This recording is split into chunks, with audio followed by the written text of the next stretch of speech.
for divorcing parents. However, what steps can be done to save a marriage and possibly spare the family and, of course, the kids from the pains of divorce? So Mark Rogers, a facilitator for Pathways Centers, is here with some tips for keeping the marriage spark alive. Good morning. Good morning, Paige. Well, we all have been watching what's been happening with John and Kate +8 and just the dissolution of their marriage. But I'm curious, recognizing that their circumstances were unique, they had 8 kids, they had a lot of distractions. But could there have been some steps taken within their marriage to hopefully maybe avoid the pending divorce from happening? Sure, it's possible. Nobody really knows what a marriage is like except the people who are in it. And even with Film Crew 24/7, we're really only seeing 10%, the top of the iceberg. Right. The real stuff that's going on is always emotional. Right. And the emotional management or the emotional maturity of the people who are in it is what determines the quality of the marriage. If they had worked on developing their emotional maturity, their relationship would have been better. May not have been successful, but it certainly would have been better. All right, let's talk about the emotional maturity. What do you mean by that? How can we work on that? Well, the simplest way to explain it is you got to manage your own emotions so they don't run wild on you, and you don't have road rage in your conversations with people. You don't have a police chase inside your living room because you're managing your emotions. You're not shutting them down, but you are changing the way that you approach them, the way that you express them, the way that you communicate with them, using them as the medium to develop intimacy. Right. So emotional maturity also means just managing your own emotions and making sure that it's productive rather than destructive. That's right. You got to any relationship has to develop some strategies for conflict, and marriages more than any.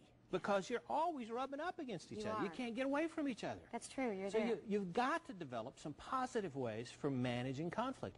And most of us run away from conflict. We feel like conflict is a burning house. We want to get out of it. And the smartest people, the people who've got their emotional maturity highest, run into the burning house. They go into conflict. So instead of avoiding it, instead of leaving and just walking away, they're willing to step in, jump in, and deal with the situation that's happening. That's right. All right. Well, you also talk about something called intimate listening. Yeah. We all know that it's important to listen, and that's a big part of the communication process. But what do you mean specifically about intimate listening? Well, more for guys than for gals, in our culture at least. About 2/3 of guys don't listen very well because we're taught to be executive, meaning we want to convince somebody to do something or control the situation, so we want to solve problems. Solve the situation. That's right, yes. and that's usually not what our mates are looking for, most of the time. So what we have to learn to do is to listen past our expectations about how they're going to behave. She's not going to be just like her mother. We just put that aside.